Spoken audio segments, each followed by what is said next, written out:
যে কীর্তন কথার শুরু, হরি কথার শুরু কবে কোথায় কখন হলো, কোন মাসেই বা হলো, এটা আমাদের জানা খুব দরকার। যেমন হ্যাঁ, বাস্তবিক অর্থে পৃথিবীর বুকে হরিকথা শুরু হয়েছে ভাদ্র মাসে, যে মাসে ভগবান শ্রীকৃষ্ণের জন্ম হয়েছে। ভাদ্র কৃষ্ণাষ্টমী তিথি, রোহিণী নক্ষত্রে ভগবানের জন্ম। তো সেই ভগবানের জন্মতিথিতে ভগবানের দেহ রাখার ৩০ বছর পর হরিকথা শুরু হয়েছে পৃথিবীর বুকে। কথা প্রসঙ্গ যদি আমরা একটু ভালো করে বুঝতে চাই, আমরা জানব যে ভগবান শ্রী শ্রীকৃষ্ণ তার যে বংশ পরম্পরা যদু বংশ, এই ভগবান বিবাহ করেছিলেন ১৬,১০৮ জন রমণীকে। সেখান থেকে ভগবানের সন্তানাদি হয়েছে ১০০ জন। এই ১০০ জন সন্তানের মধ্যে একটা ছেলে ভগবানের ছিল, যার নাম হলো সাম্বা। এখন বাবা ভালো হলে ছেলে যে ভালো হবে তার কোনো মানে নাই। এখন সাম্বা নামক ছেলে খুব দুষ্টু, খুব বদমাইশ। সেই সাম্বা মুনি ঋষিদের কাছে গর্ভবতী মহিলার রূপ ধরে গিয়ে মুনি ঋষিদের জ্বালাতন করতো আর বলতো, আচ্ছা মুনিবর বলুন দেখি আমার পেটের মধ্যে কি আছে। মুনি ঋষিরাও তো অজ্ঞ, তারা বুঝতেন যে আমাদেরকে জ্বালাতন করবার জন্য এইরকম তার কার্যকলাপ। তো অভিশাপ দিয়ে দিলেন, তোমার গর্ভে যাই থাকুক না কেন সেইটাই তোমাদের পুরো যদু বংশ নাশের কারণ হবে। ইতিমধ্যে দেখুন, মানুষের মনস্তাপ আর মুনিদের অভিশাপ এ দুটো লাগবে লাগবে লাগবে, যাওয়ার কোনো জায়গা নাই। ভগবান শ্রীকৃষ্ণ যে ইতিমধ্যে কিছু করবেন তার আগেই অভিশাপ দেওয়া হয়ে গেছে। ইতিমধ্যে সেই সাম্বাকে ডেকে সাম্বার পেটের মধ্যে যে অভিশাপটা লাগিয়েছিলেন মুনিবর, কি অভিশাপ? ওই যে বললো না তোমার গর্ভে যা আছে সেটাই মৃত্যুর কারণ হবে। গর্ভে আছেটা কি? গর্ভে রয়েছে মুষল, হামান দিস্তা বোঝেন? হামান দিস্তার যে লোহার যেটা কুটানি হয়, ওই হামান লোহার টুকরো। এই লোহার টুকরোটা পুরো যদুবংশ নাশের কারণ হয়ে যাবে। তো ভগবান সাম্বাকে কাছে নিয়ে সাম্বার পেটটা সামান্য একটু চিরে দিলেন। পেটটা কাটার পর সেই যে লোহার টুকরো মুষলের কণাটা বেরিয়ে আসলো। এইটাকে ভগবান শ্রীকৃষ্ণ অনেকগুলো খণ্ডে খণ্ডে কেটে কেটে কেটে কেটে কোনায় কোনায় ভাগ করে ফেলে দিল ধান জমির ক্ষেতে। ধান জমির ক্ষেতে যখন ফেলে দিল, শেষে একটা কণা পড়েছিল। এই একটা কণা গোবিন্দ আবার ফেলে দিলেন সমুদ্রে। যে সমুদ্রে কণাটা ফেললেন সেই কণাটা আবার খেলো সমুদ্রের একটা মাছ। সেই মাছ আবার ধরা পড়ল এক জেলের জালে। সেই জেলে আবার মাছটা ধরে বিক্রি করলো এক ব্যাধের কাছে, যার নাম আবার জিরু ব্যাধ। এখন ব্যাধ যখন মাছটা কেটে রন্ধন করে ভক্ষণ করবার জন্য প্রস্তুতি নিচ্ছেন, পেট কাটার পরেই মাছের পেট থেকে সেই ছোট্ট মুষলের ধারালো কণাটা বেরিয়ে আসলো। একদম একটা টুকরো যেটা ভগবান সমুদ্রে ফেলেছিলেন, ওই সামান্য একটু ধারালো ছুঁচালো মতো। ব্যাধের কাজ আমরা সবাই জানি। জিরু ব্যাধ যে কণাটা পেল, শিকার করে জীবিকা নির্বাহ করা ব্যাধের কাজ। ব্যাধ মনে মনে ভাবলেন, মাছের পেট থেকে যে ছোট্ট লোহার টুকরোটা ধারালো কণাটা পেয়েছি, এইটা দিয়ে আমি আমার তীরের আছিলা বানাবো। মানে একেবারে তীরের যে সামনের যে জায়গাটা, একেবারে ছুঁচালো জায়গাটা, ওইটা করব। ওইখানটায় যখন ওইটা বসালেন, ইতিমধ্যে যে লীলাটা এখন চলছে, ঘটনা চলছে গুজরাটে, দ্বারিকাধীশ নগরীতে চলছে ঘটনা। ভগবানের ইতিমধ্যে বয়স ১২৫ বছর যখন এই লীলাটা চলছে। হরি বল। তা এই জিরুব্যাধ ওই মাছের পেট থেকে বার করা ছোট্ট মুষলের কণাটা দিয়ে তীর বানিয়ে ধনুক নিয়ে চলে গেছেন জঙ্গলে শিকার করতে। অন্যদিকে ভগবান ওই জঙ্গলের মধ্যেই কোনো একটা কদম গাছের উপর বসে বসে বাঁশি বাজাচ্ছেন আর নিজের ডান চরণটা দোলাচ্ছেন। ডান চরণটা যখন দোলাচ্ছেন, ওই ঝোপঝাড় পাতা ইত্যাদির মধ্যে গোবিন্দের দুলিত চরণটাকে হরিণের চোখ ভেবে জিরুব্যাধ চালিয়ে দিল বাণ, আর সেই বাণ গিয়ে গোবিন্দের চরণের এফোড় ওফোড় করে দিল। এতেই ভগবানের দেহের অবসান হয়ে গেল। ভগবান দেহ রাখলেন। ভগবানের কি মৃত্যু হয় না? কিন্তু নররূপে যদি লীলা করে তাহলে নররূপে দেহটাও ছাড়তে হয়। এই ভগবান লীলা ছাড়লেন। কিন্তু প্রশ্ন এইখানে, এত বড় মহামানব, এত বড় ভগবান শ্রীকৃষ্ণ, তার মৃত্যু এই রকম অস্বাভাবিক হয়, এ তো মানা যায় না। সারা জীবন যে হরিকথা কীর্তন শোনে, সেই মানুষটা যদি রেলে কেটে মরে বা বাস অ্যাক্সিডেন্টে মরে, এটা তো মানা সম্ভব না। তাহলে হরিনামের কি লাভ হলো? গোবিন্দ মহাপুরুষ মহামানব, তার মৃত্যু এইরকম কেন? বলে কেন জানো? এর নাম কর্মফল বা প্রারব্ধ ফল। জসমিন দেশে যদাচার স্বঠে স্বঠম সমাচারে, যেমন কর্ম তেমন ফল। যে জিরুব্যাদের বাণের দ্বারা গোবিন্দ নিহত হলো, এই জিরুব্যাদ পূর্বজন্মে সুগ্রীবের ভাই বালি ছিল ত্রেতা যুগে। এই বালিকে চাতুরালি করে রামচন্দ্র ভগবান মেরেছিলেন ত্রেতা যুগে। তাই সেই বালি এই দাপর যুগে হয়েছেন জিরুব্যাদ। সেই যুগে রামচন্দ্র যেমন চাতুরালি করে বালিকে মেরেছিল, এই যুগে চাতুরালি করে সেই বালি জিরুব্যাদ হয়ে এসে গোবিন্দকে মারলেন, নিধন করলেন, নিজের মৃত্যুর বদলাটা নিলেন। এর নাম কর্মফল। কর্ম যেমন হবে, ফল তেমন হবে। এখান থেকে ভগবানও বাদ যাবে না। এই যে ভগবানের দেহটা অবসান হলো, ভগবানের দেহ অবসান হলো, ভগবানের দেহ অবসান হলো অগ্রহায়ণ মাসে। হরি বল। খুব মন দিয়ে শোনেন, পঞ্চপাণ্ডব ভগবানের দেহের অন্তিম সংস্কার করে দিল। কিন্তু দেহটা অন্তিম সংস্কার হলেও হৃদয়টা তখনও স্পন্দিত হচ্ছে। দৈববাণী হলো সাগরে ভাসিয়ে দাও। যখনই সাগরে ভাসিয়ে দেওয়া হলো, সেই হৃদয় পিণ্ড ভাসতে ভাসতে ভাসতে ভাসতে দারুকাবন নামক জায়গায় ভাসানো হলো। ভাসতে ভাসতে ভাসতে ভাসতে সেই হৃদয় চলে আসলো চক্র তীর্থে, পুরী ধামে। সেই হৃদয় বর্তমানে জগন্নাথের হৃদয় নামে আখ্যায়িত হয়ে আছে, যা ভগবান কৃষ্ণের হৃদয়।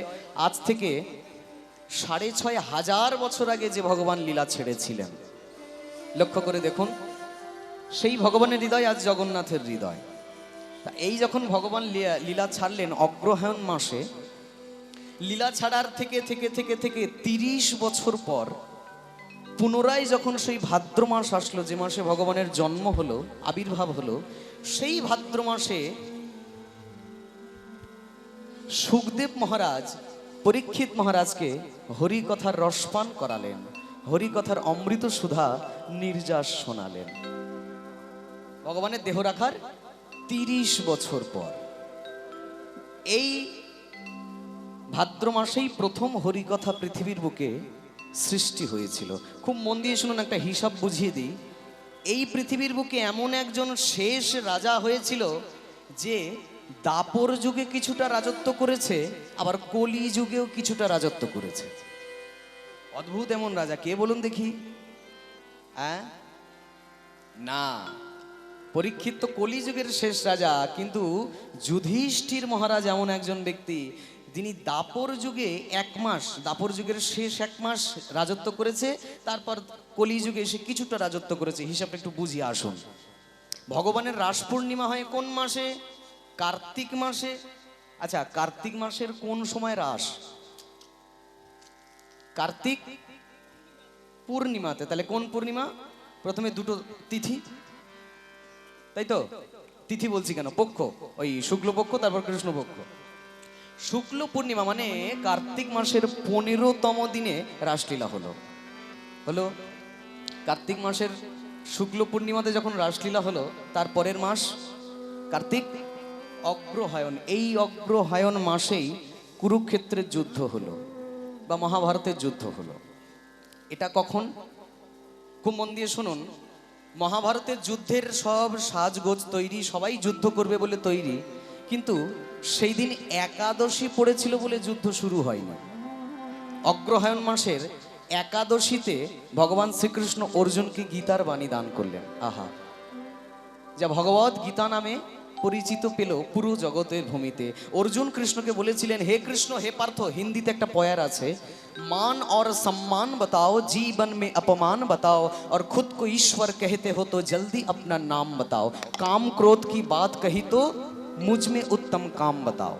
इतना सुनते ही माधव का पूरा धीरज डोल गया और त्रिलोक का स्वामी अब बेहद गुस्से में बोल गया, अरे कान खोल कर सुनो पार्थ, मैं ही त्रेता का राम हूँ, कृष्ण सब मुझे कहते हैं, मैं ही दापर का घनश्याम हूँ। रूप कभी नारी का रख कर मैं ही वेश बदलता हूँ, धर्म बचाने की खातिर मैं अनगिन वेश बदलता हूँ। पाकासुर और अरिष्ठासुर को मैंने जिंदा गाड़ दिया, धर्म बचाने की खातिर हिरण्यकश्यप चीर दिया। युधिष्ठिर के सिर के ऊपर राज मुकुट का साया था, पर सारा दुनिया जानता था ये बस केशव का माया था, बस केशव का माया था। এই যখন অর্জুন বললেন যে ধর্ম সম্পর্কে আমার কিছু বলো, কখন বললেন? অগ্রহায়ণ মাসের একাদশীর দিনে। একাদশী মানে ওই অগ্রহায়ণ মাসের 11তম দিনে। হরি বল। তখন ভগবান কৃষ্ণ খুব সুন্দর করে বর্ণনা করলেন সব গীতার বাণী। ঊর্ধ্ব রে তো আত্মানাং নো আত্মা অবসাদায় আত্মৈব জাত্মন বন্ধু আত্মরেব রিপুর আত্মন। হে পার্থ অর্জুন, আত্মাকে সদা সর্বদা ঊর্ধ্বমুখী করো, আত্মাকে কদাচিৎ নিম্নমুখী করো না। আত্মা ঊর্ধ্বমুখী হলে আত্মাই আত্মার বন্ধু হয়, আত্মাকে নিম্নমুখী করলে আত্মাই আত্মার শত্রু হয়। এই যে গীতার বাণী প্রদান করলেন অগ্রহায়ণ মাসের একাদশী। আচ্ছা, তাহলে একাদশী ওই দিন বলে ওই দিনে যুদ্ধটা শুরু হয়নি, তবে যুদ্ধের ময়দানে সব আছে, দুই দল সেনাবাহিনী সব তৈরি। একাদশী বলে হলো না, তারপরে গেল দ্বাদশী, ত্রয়োদশী থেকে যুদ্ধ শুরু হলো। অগ্রহায়ণ মাসের ত্রয়োদশী থেকে মহাভারত বা কুরুক্ষেত্রের যুদ্ধটা শুরু হলো। চললো কতদিন? 18 দিন। আচ্ছা, অগ্রহায়ণ মাসের 13তম দিন থেকে যদি যুদ্ধটা শুরু হয়, তাহলে শুক্লপক্ষের 13, 14, 15, তাহলে শুক্লপক্ষের 3টে দিন গেল, 3টে দিন গেল। তারপরে কৃষ্ণপক্ষ, তাহলে 15 দিন শুক্লপক্ষ, 15 দিন কৃষ্ণপক্ষ, তাহলে শুক্লপক্ষের 3 দিন, আর ওইদিকে কৃষ্ণপক্ষের পুরো 15 দিন, মানে পুরো 18 দিন হলো যুদ্ধ শেষ হলো। মানে যেদিন যুদ্ধ শেষ হলো 18তম দিন, ওই দিন পুরো অগ্রহায়ণ মাসের শেষ হলো। যুদ্ধ শেষ, অগ্রহায়ণ মাসও শেষ। তারপর কি মাস? কার্তিক, অগ্রহায়ণ, পৌষ মাস। এই যে পৌষ মাসের যে পূর্ণিমা, এই পৌষ মাসের যে পূর্ণিমা, এই পৌষ পূর্ণিমাটাকে বলা হয় পুষ্পাভিষেক পূর্ণিমা। এই পূর্ণিমার দিনেই যত রাজাদের রাজপদে অভিষেক হতো, তাই এই পৌষ পূর্ণিমাতেই যুধিষ্ঠির মহারাজের রাজপদে অভিষেক হলো। হস্তিনাপুরের রাজগদ্দিতে বসে পড়লেন যুধিষ্ঠির মহারাজ। তাহলে যুধিষ্ঠির রাজা হলো কোন মাসে? পৌষ মাসের পূর্ণিমা, মানে পৌষ মাসের 15তম দিনে। আচ্ছা, এই পৌষ মাসের 15তম দিন, তার মানে শুক্লপক্ষের 15তম দিন, তারপরে কৃষ্ণপক্ষের 15তম দিন রাজত্ব করলেন, মানে 1 মাস রাজত্ব করলেন। এই পৌষ মাসের পরে কি মাস? মাঘ মাস। এই মাঘ মাসের পূর্ণিমা, দেখুন সব কিন্তু পূর্ণিমার হিসেব ধরেই চলছে। প্রথমে পূর্ণিমা, তারপর অমাবস্যা। তাহলে মাঘ মাসের 15তম দিনের যে পূর্ণিমা বা মাঘী পূর্ণিমা যাকে বলে, এই দিন থেকেই কলিযুগের শুভারম্ভ হলো। হরি বল। তাহলে মাঘী পূর্ণিমা যেই দিন, এই দিন হলো কলিযুগের জন্মদিন। তাহলে পৃথিবীতে এমনই একজন রাজা খালি আছেন যিনি কলিযুগে তো কিছুটা রাজত্ব করেছেন, তার আগে দাপর যুগে কিছুটা রাজত্ব করেছেন, রাজা যুধিষ্ঠির মহারাজ। দেখতে দেখতে দেখতে এই বংশ পরম্পরায় যুধিষ্ঠির মানে পঞ্চপাণ্ডব, এদের সন্তানকে সব মেরে ফেললো কে? অশ্বত্থামা। তাই ভগবান কৃষ্ণের বোনের সঙ্গে অর্জুনের আবার বিবাহ দেওয়া হলো, যার নাম সুভদ্রা। এখান থেকে অর্জুনের একটা সন্তান হলো অভিমন্যু। এই অভিমন্যু বিয়ে করলো উত্তরাকে। এই উত্তরা যখন গর্ভবতী, কৃষ্ণ আশীর্বাদ করে বলল, তোমার গর্ভে যে সন্তান সবাইকে পরীক্ষা করে বেড়াবে, তাই তার নাম হবে পরীক্ষিত। হরি বল, হরি বল। এই রাজা পরীক্ষিত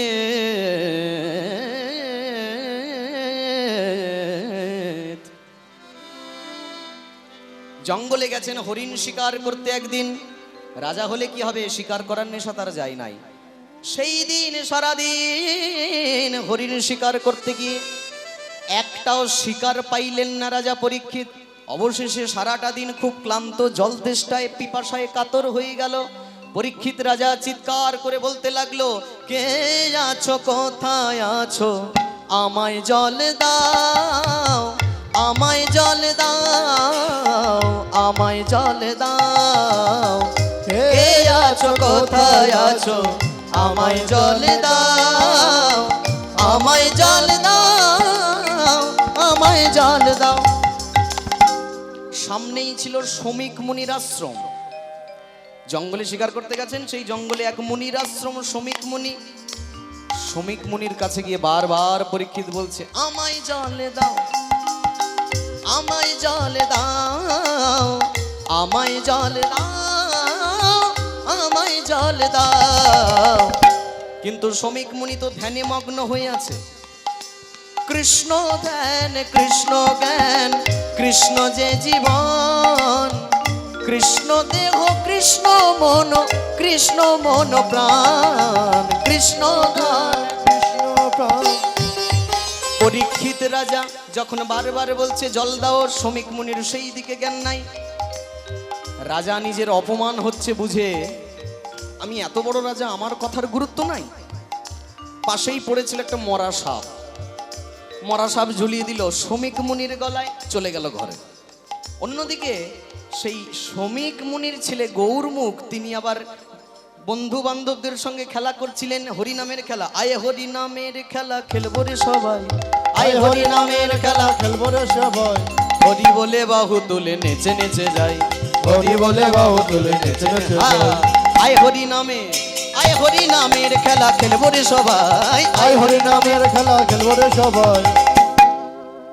গৌরমুখের একজন ভালো বন্ধু এসে বলল, এই গৌরমুখ, তুই এখানে খেলা করছিস আর দেখে যা, তোর বাবার গলায় কি একজন মরা সাপ ঝুলিয়ে দিয়েছে।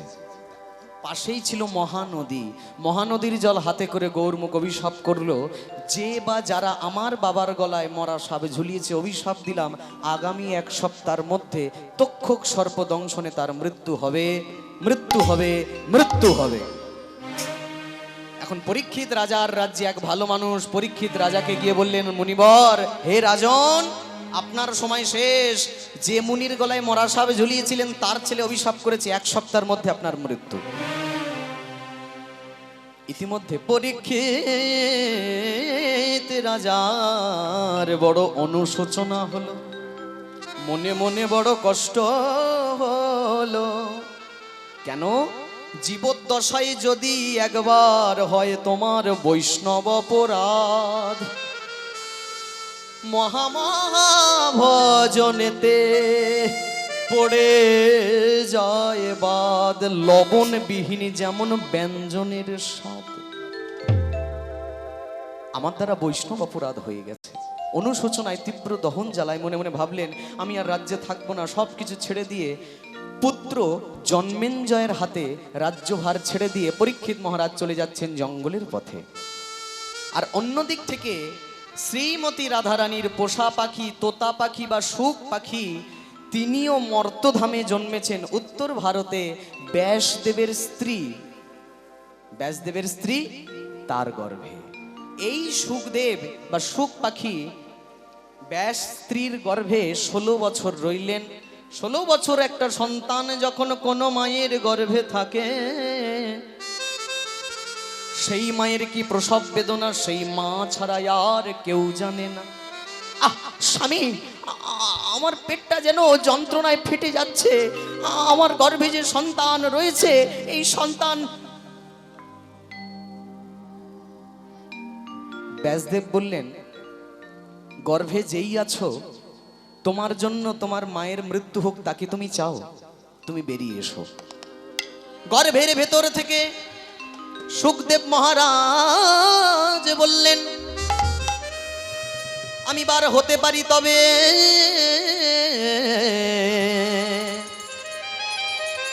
ভূমিষ্ঠ হবার পরে যে ছেঁড়া নারী, সেই ছেঁড়া নারী হাতে করে আমি চলে যাব জঙ্গলের পথে। পেছন ঘুরে তাকাবো না, পিতা বলে ডাকবো না, মাতা বলে ডাকবো না। যদি রাজি থাকেন তাহলে বার হতে পারি। ব্যাসদেব বললেন, বেশ, যা চাইছো তাই হবে, কিন্তু আগে আসো। এই যখন বার হলেন, নিগমকাল পতরুর গলিতম ফলম সুখম খাদ্যম অমৃত দ্রব সংযুতম পিবত ভাগবত রসমাল্য মুহুরহো রসিকা ভুবি ভাবুকা।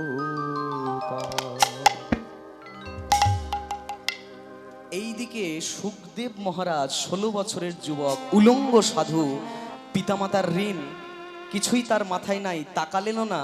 ভূমিষ্ঠ হওয়া মাত্র জঙ্গলের দিকে ছুটে যাচ্ছেন। লক্ষ্য করুন, একদিকে পরীক্ষিত রাজা আসছে, আরেকদিকে সুখদেব মহারাজ আসছেন। দুইজনে এসে একেবারে জঙ্গলের মুখামুখি হয়েছেন। মুখামুখি হয়েই বৈষ্ণবের মন বোঝে সুখদেব মহারাজ পরীক্ষিতকে বললেন, কি ব্যাপার রাজন, তোমার বদন এমন মলিন কেন হয়েছেটা কি? পরীক্ষিত যখন সবিস্তারে সব বর্ণনা করলেন, সুখদেব মহারাজ বললেন, বেশ বেশ বেশ, আমার কাছে এমন এক ঔষধি আছে যা তোমার মৃত্যুকেও টলিয়ে দিতে পারে। চলো আমার সঙ্গে, চলো বটবৃক্ষ তলায়। 1 2 3 4 5 6 7 সপ্ত দিবসীয় সপ্ত নিশি ধরে করব আমি হরিকথা। দেখবে তক্ষক দংশনের অভিশাপটাও তোমার কেটে যাবে।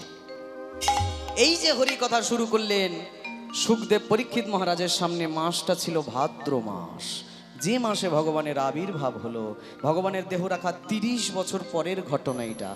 আর দেখতে দেখতে 7 দিন ধরে যখন হরিকথা হলো, তক্ষক সর্প দংশনের অভিশাপটা কেটে গিয়ে পরীক্ষিত রাজা সশরীরে স্বর্গে গমন করলেন। এই হলো হরিনামের প্রভাব। আসুন, 7 দিবসীয় হরিকথার মধ্যে যা যা সুখদেব মহারাজ বলেছেন পরীক্ষিত মহারাজকে, সেইগুলি লীলা কীর্তন বা পদাবলী কীর্তন আকারে আমরা বাঙালি ভক্তরা সবাই শুনি। ভগবান এর রূপ বর্ণনা বা ভগবানের গোঠে গিয়ে খেলা করার কথা, ভগবানের উত্তর গোষ্ঠীর কথা, ভগবানের রাধা প্রেমের কথা সব সবিস্তারে বর্ণনা করছেন একে একে। উনি ওনার ভাষায় বলবেন। তবে আমাদের বাঙালিরাও তো কম যায় না, সব দিকেই বাঙালি আছে। তা সুখদেব মহারাজ পরীক্ষিতকে যেভাবে সংস্কৃত ভাষার মাধ্যমে বলেছেন যে এইভাবে ভগবান খেলা করতে যেতেন বৃন্দাবনে, সেইটাই আমাদের বাঙালি পদকর্তা বাসুদেব ঘোষ নিজের মতো করে বাংলা ভাষায় বুঝিয়েছেন বাঙালি ভক্তদের বোঝার জন্য। তবে কীর্তন প্রারম্ভে আমরা সবাই নিতাই গৌর প্রেমানন্দে হরি বল, হরি বল। আমার চৈতন্য ভগবান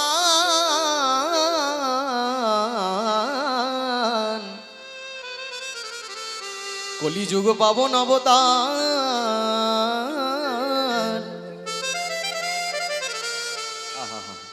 ধরার বুকে প্রকট হয়ে প্রকাশ করেছেন হরিনামের ডালি।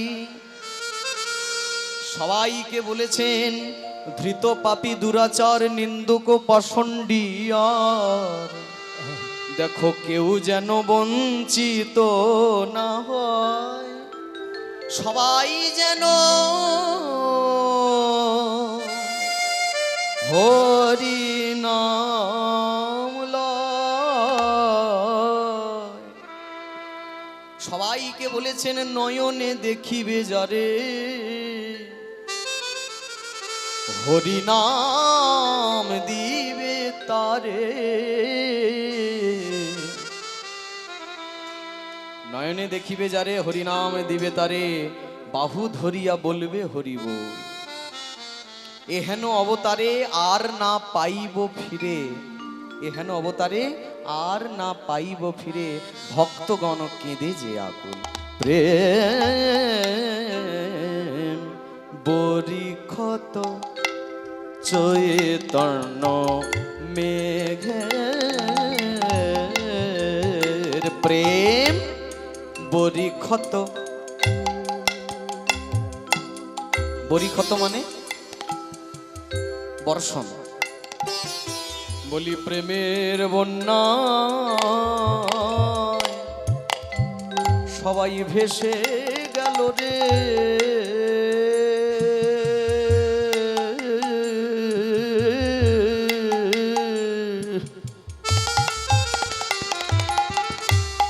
সবাই প্রেমে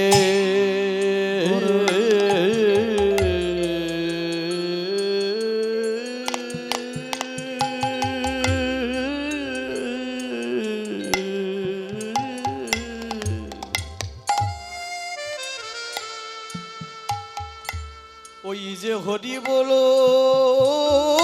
বলে বাহু তুলে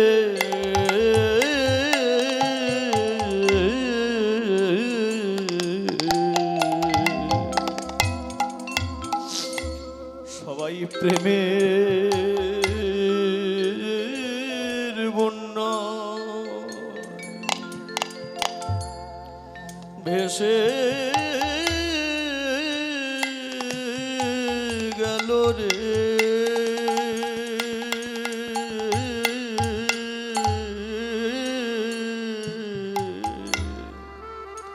হরে বলে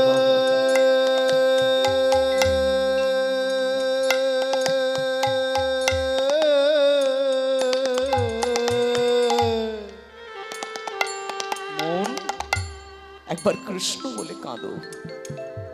প্রেমের বন্যায় তুমিও যদি ভাসতে পারো, হরি বলে তুমিও যদি কাঁদতে পারো, তুমিও কৃষ্ণ প্রেম অনুভব করতে পারবে, তুমিও কৃষ্ণের ভালোবাসা অনুভব করতে পারবে। আর যেই দিন তুমিও এই প্রেমের বন্যায় ডুবতে পারবে, সেদিন দেখবে ভগবান নিজে এসে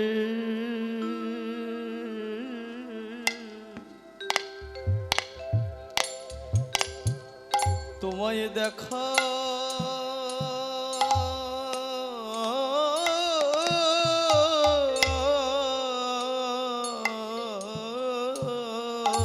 দিবে।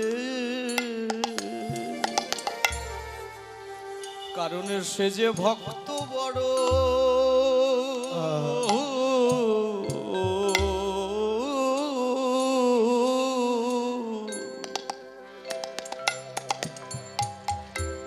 সে যে ভক্ত বড়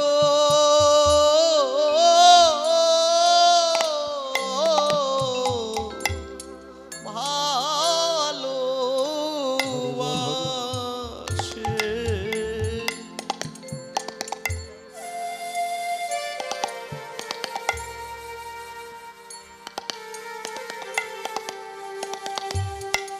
সে যে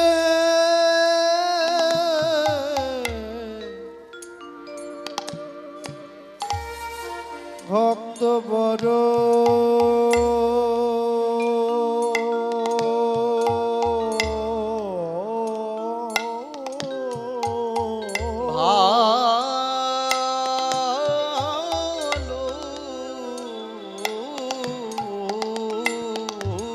ভালোবাসে। কি বৈষ্ণব মহাজন বলেছেন না, ভগবানের ভালোবাসার পাত্র হতে গেলে রাবণের মতো ভক্ত হতে হবে।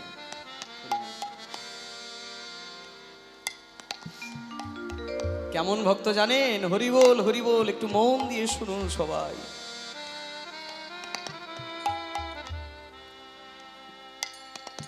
রাম রাবণের যুদ্ধ হবে, রাবণ সীতাকে হরণ করেছে বলে। তাই রাবণ বধে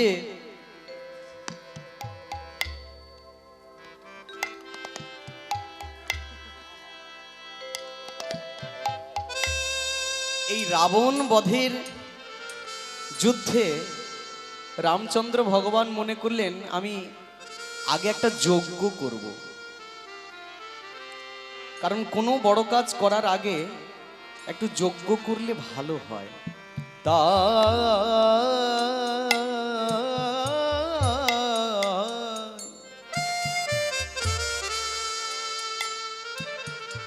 রাবণকে বধ করবার জন্য একটা যজ্ঞ করবে বলে রামচন্দ্র ভগবান ভাই লক্ষণকে বলে, ওরে ভাই, ভাই রে ভাই, শোন ভাই, এই যে রাবণ বধের যজ্ঞ করব, এই যজ্ঞে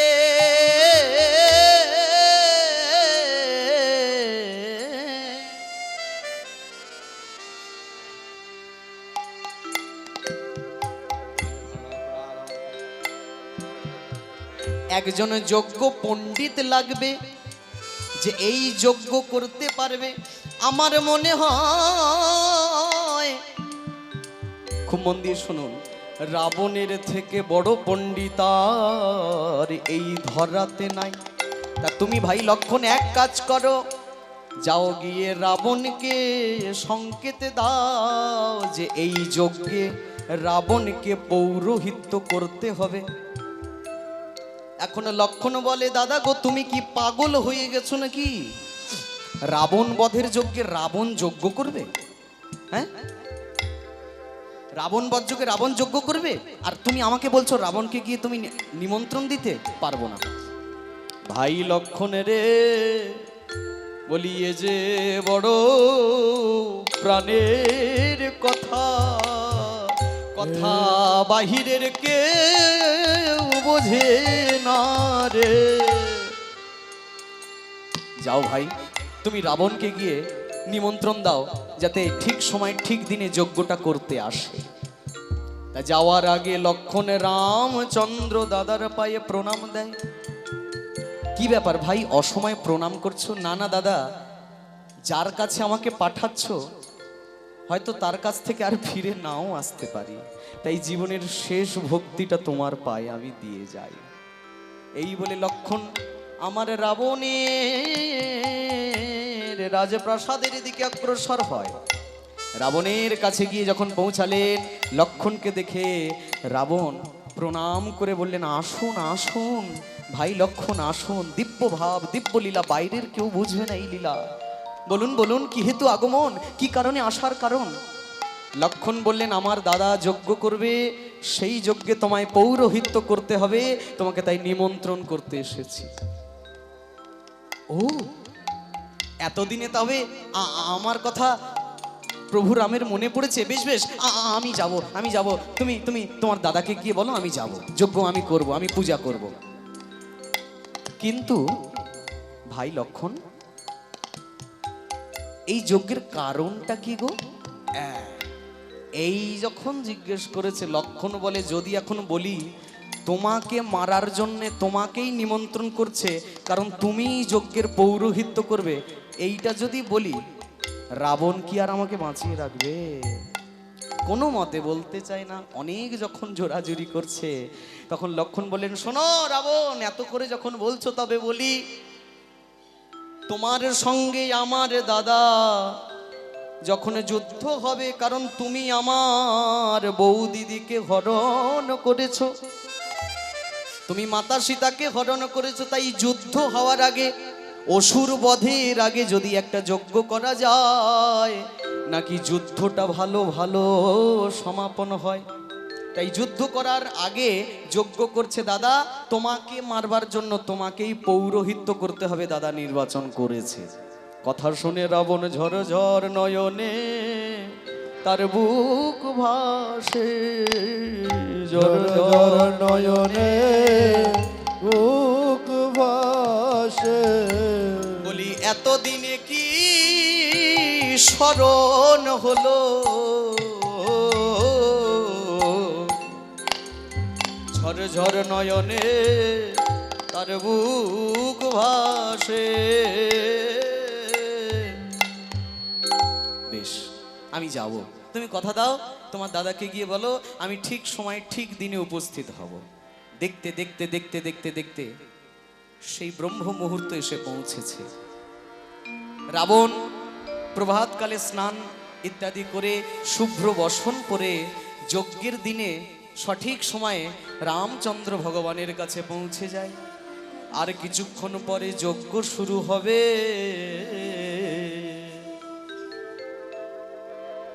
এখন যজ্ঞ শুরু হওয়ার প্রাক মুহূর্তে আমাদের রাবণ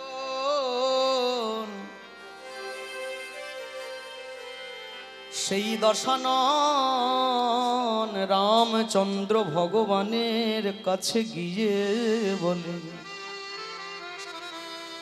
প্রভু আমি তোমার কথা রাখতে এসেছি, কিন্তু আমি তোমার যজ্ঞ করব, বিনিময়ে আমি কি পাবো? বলো কি চাও? যা চাইবো দেবে নিশ্চয়ই। রামচন্দ্র বললেন, যদি আমার সামর্থ্যে থাকে আমি নিশ্চয়ই দেব। কত করুণার প্রতিমূর্তি দেখুন, ভগবান রামচন্দ্র বলছেন যদি আমার সামর্থ্য থাকে। এর নাম ভগবান। ভগবান হয়েও বুঝিয়ে দিলেন, ত্রিনাদপি শনিচিন তরুরিব সহিষ্ণু না, তৃণের মতো নিচু হও। হরি বল হরি বল। বলো রাবণ, তুমি আমার কাছে কি চাও? রাবণ বললেন তবে বলি। বলো। প্রভুরা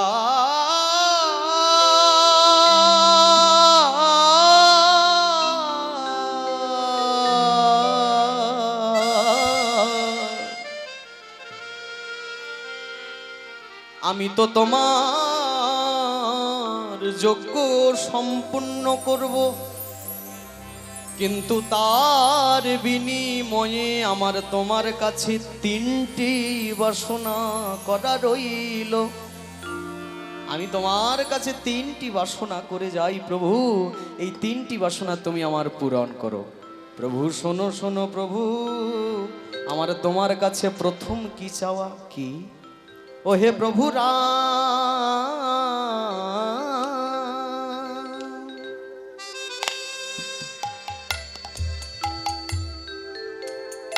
এই যজ্ঞ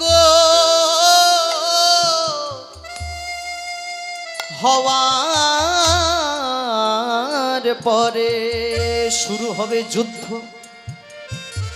রামায়ণের যুদ্ধ নামে ইতিহাস জানবে, কিন্তু আমি তোমার কাছে আমার প্রথম মনের বাসনাটা করে যাই। প্রভু হে, যখন যুদ্ধ শুরু হবে, একদিকে আমার সেনাদল, আরেক দিকে তোমার সেনাদল। আমার সেনারা তোমার সেনাদের দিকে বাণ চালাবে, আর তোমার সেনারা আমার সেনাদের দিকে বাণ চালাবে। তা তোমার কাছে আমি মিনতি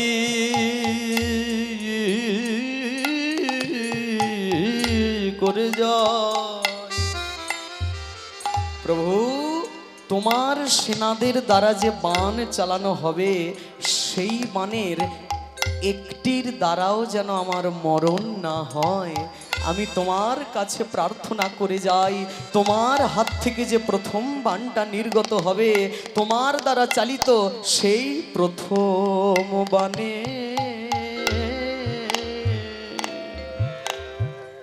যেনই আমার মরণ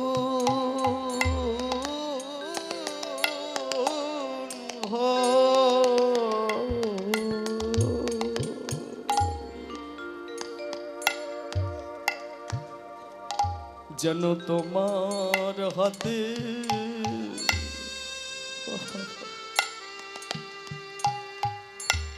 আমি মরতে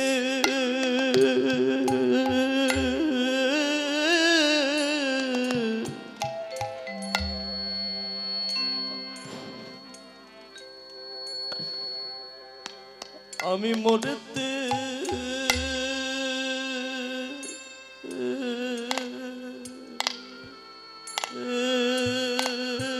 পারি।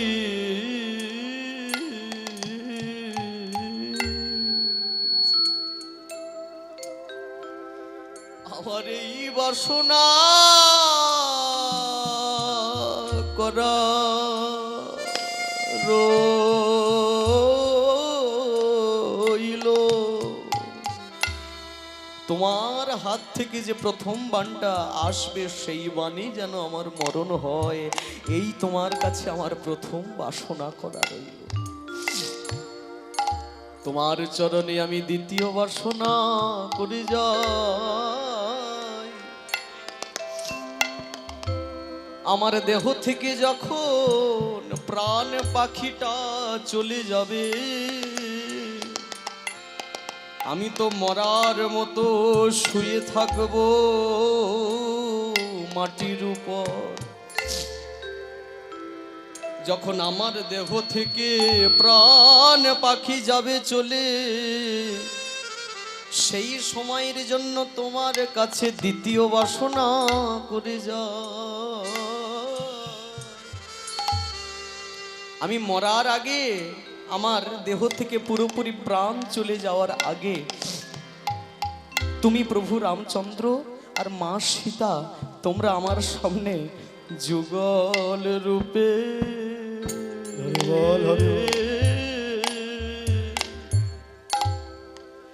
আমায় দেখা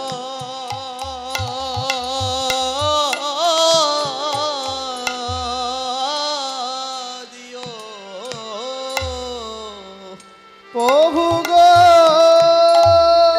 হরি হরি বল হরি বল হরি বল।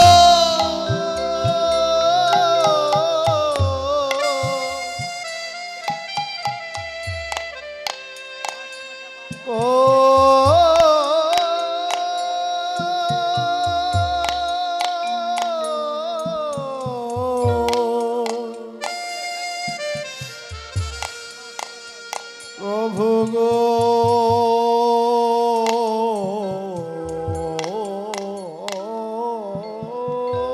প্রভু রাম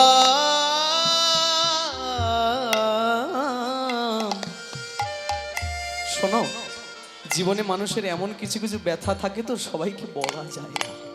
তুমি আমার সেই মানুষ যার কাছে আমি আমার মনের কথাটা বলতে পারি। জীবনে এমন কিছু ব্যথা থাকে যায় না বলা তা,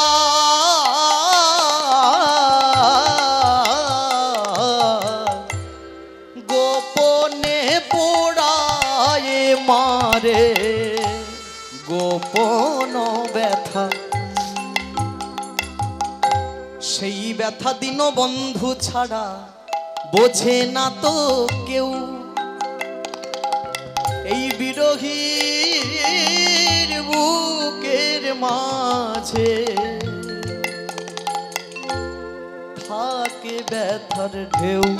ও সে কি চায় আর কি যে পায় সাধারণ কি জানে, কেবল বুঝতে পারে দয়াল তার এই ব্যথার মানে। প্রভু রাম, আমার কি বা আছে কি বা গেছে জানা নাই আমার, কিন্তু শেষের দাবি ওই চরণে ঠাঁই দিও তোমার যেন চরণ ছাড়া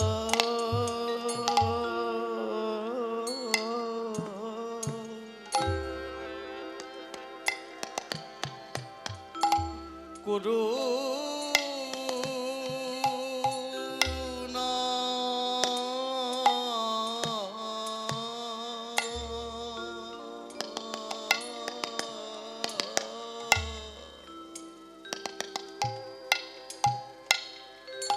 আমার মনে দ্বিতীয় বাসনা যুগল রূপে দেখা দিও। তোমার কাছে আমি আমার শেষ বাসনা তৃতীয় বাসনা করে যাই। আমার দেহ থেকে প্রাণ পাখি চলে যাওয়ার পর এই পার থেকে যখন আমি ভব পারে যাব, তখন তোমার কাছে শেষ বাসনা তুমি পারের নাবিক হয়ে পার করে দিও। হরি বল হরি বল। নাবিক হয়ে পা তুমি করে দিও। আমি তোমার নামে পার হব। আহা, ভক্ত যদি হতে হয় রাবণের মতো ভক্ত হতে হবে। হ্যাঁ, বাইরে এক ভাব আর মনে এক ভাব। নাবিক হয়ে পার করে দিও। নাবিক হয়ে পার করে দিও। আমি আর তো কিছু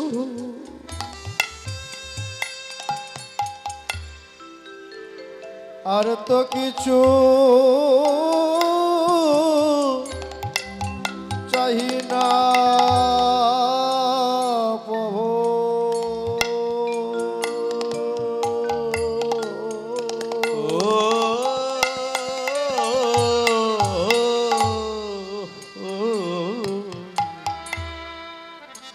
পারের নাবিক হয়ে পার করে দিও, নাবিক হয়ে পার করে দিও। এই রকম ভক্ত হলে তবে ভগবান নিজেই তার কাছে আসবে।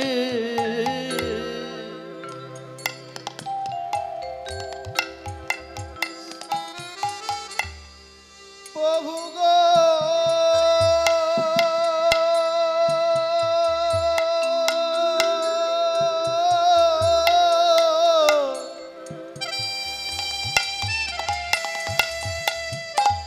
তোমার কাছে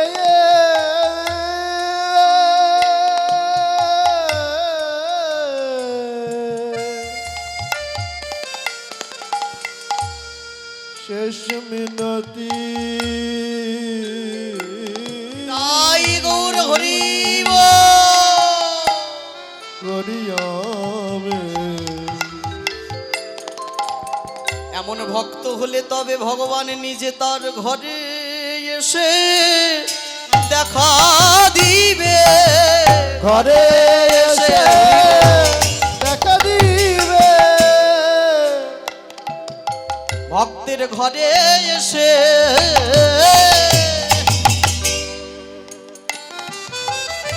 দেখা দিবে। যদি হরি বলে একবার আহা কাঁদতে পারো,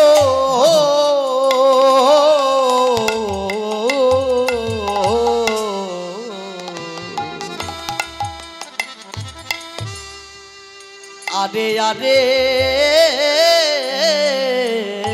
এই প্রেমের ডালি নিয়ে প্রেম প্রচার করলেন পুরো নদিয়ায়। হরি বল।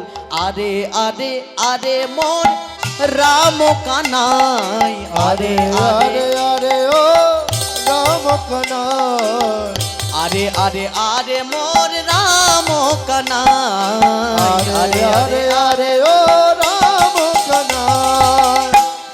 তারা কলি যুগে হইলা দোহে চৈতন্য তারা নিতাই, কলি যুগে হইল দুজন চৈতন্য নিতাই। পঞ্চরসে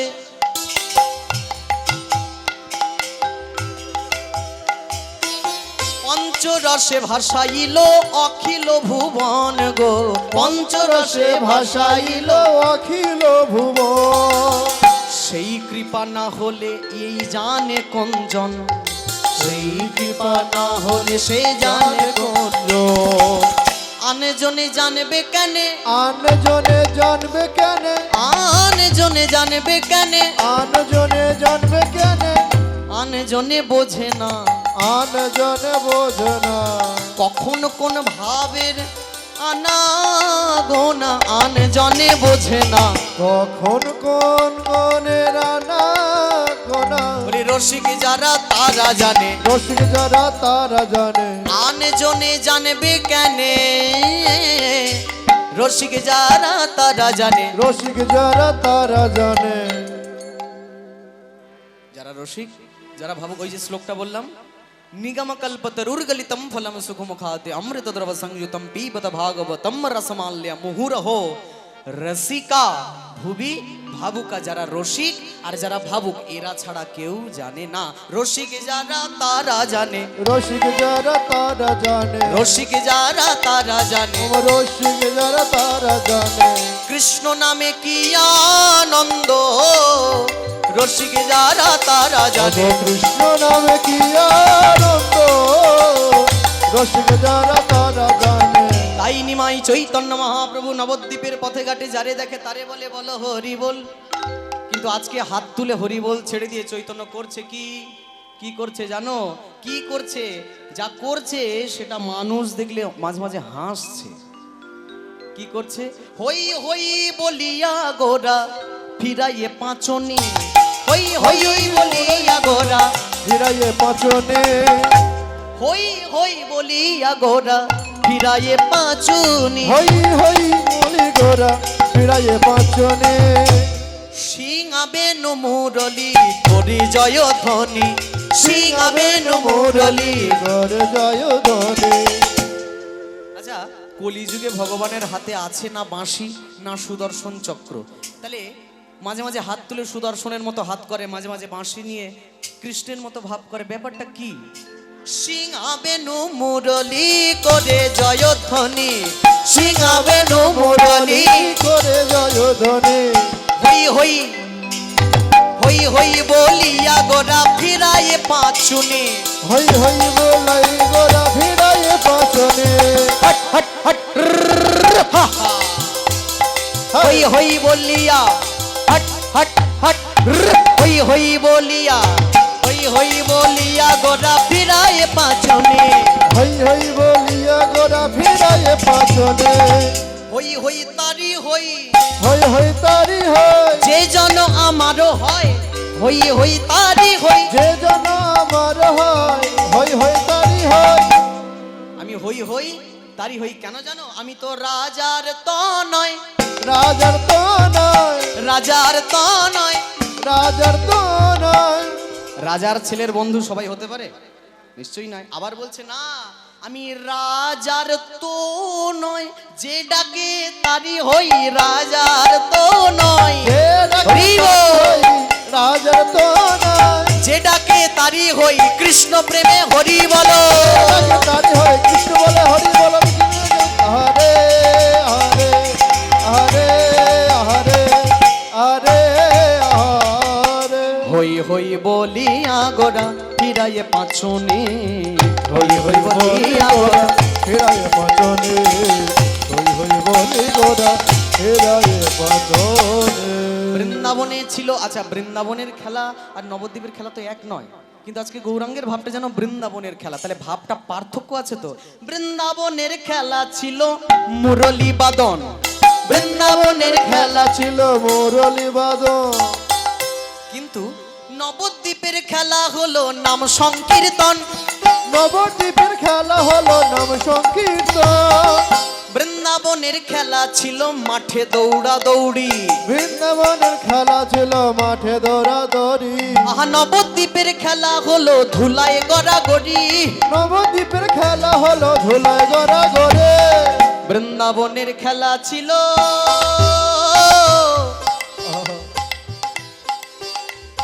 বৃন্দাবনের খেলা ছিল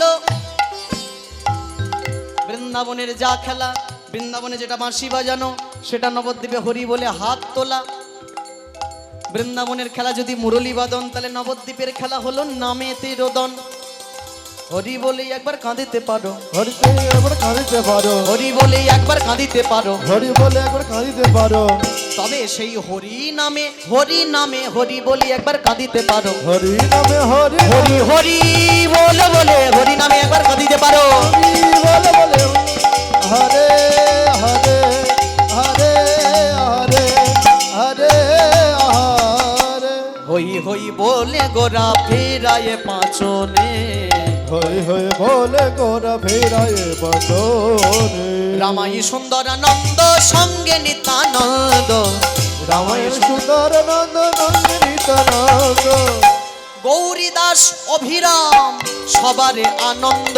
হরিদাস অভিরাম সবার আনন্দ আজকের নিমাই আর নিমাই নাই যেন ব্রজের কানু, এ তো সেই গৌর নয় নয় নয়, এ তো সেই গৌর নয় নয় নয় এটা সে গৌর নয় গোরা রূপের মাঝে কেমন কালো কালো দেখা যায়, গোরা রূপের মাঝে কেন কালো কালো দেখা যায় আজকে গৌরাঙ্গ গৌরাঙ্গ নেই, আজকে কৃষ্ণ হয়ে গেছে। বৃন্দাবনের ভাব যে মুখে হরি হরি বলে, দিগদা তিনা তিগদা, মুখে হরি হরি বলে, রাধা রাধা শোনা যায়, মুখে হরি হরি বলে।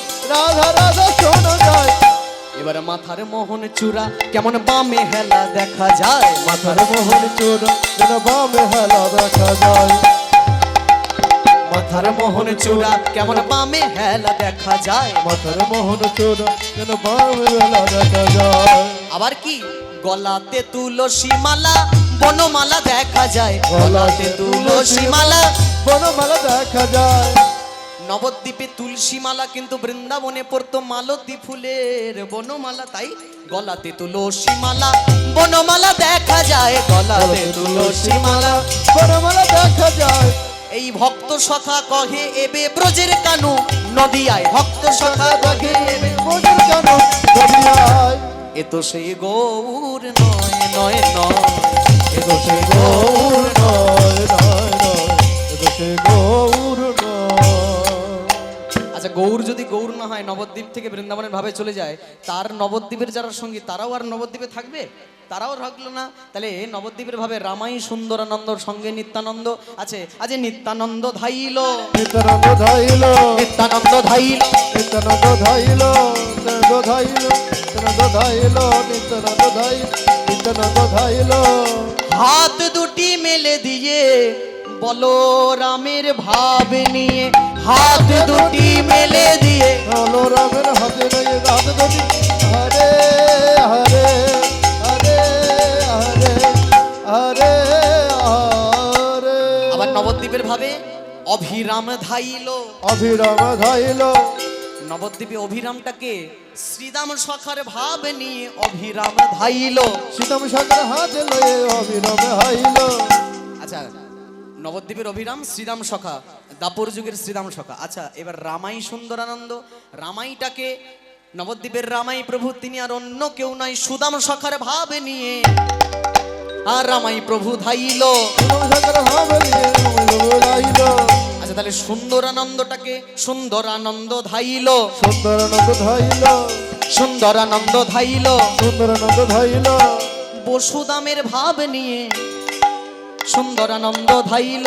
পরশুরামের ভাবলে সুন্দরানন্দ ধাইল।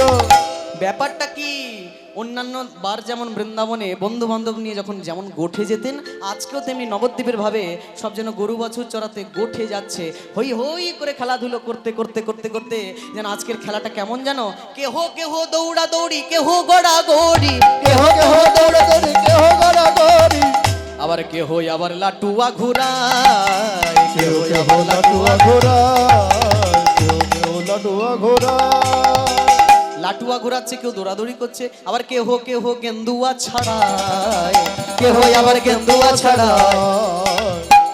গেন্দুয়া মানে বোঝেন তো, গেন্দুয়া মানে বল, বল গেন্দ বলে হিন্দিতে, গেন্দ বাংলায় বল। তা ওই বল নিয়ে খেলা হচ্ছে, মানে এইটা ভাবের মধ্যে আর কি হচ্ছে। বাংলার কবি বাসুদেব ঘোষ বলছে, বাসুদেব ঘোষে কহে মনের হরিষে, বাসুদেব ঘোষে কহে। মনের হরিষে এবার গোষ্ঠ লীলা গোরা চাঁদ করিলা প্রকাশে, হরি বল। গোরা চাঁদ করিল প্রকাশে। এইবার লীলা প্রকাশ হলো, এইবার দিল প্রকাশ হলো। চাঁদ বদনে হরি বলো, হরি হরি হরি বলে, বদনে হরি বল, হরি হরি হরি বলে। চাঁদ বদনে হরি বলো, হরি হরি হরি বলে। বদনে হরি বল, হরি হরি হরি। এইবার লীলা প্রকাশ হলো, এইবার দিল প্রকাশ হলো। হরি বলা হলো না গো, হরি বলা অবতার রে, হরি বলা হলো না গো, হরি বলা অবতারে, হরি বলা। ঘেতে টেকা ঘেতে টেকা তাকা তা ঘে ঘেতে টেকা তা ঘে ঘেতে।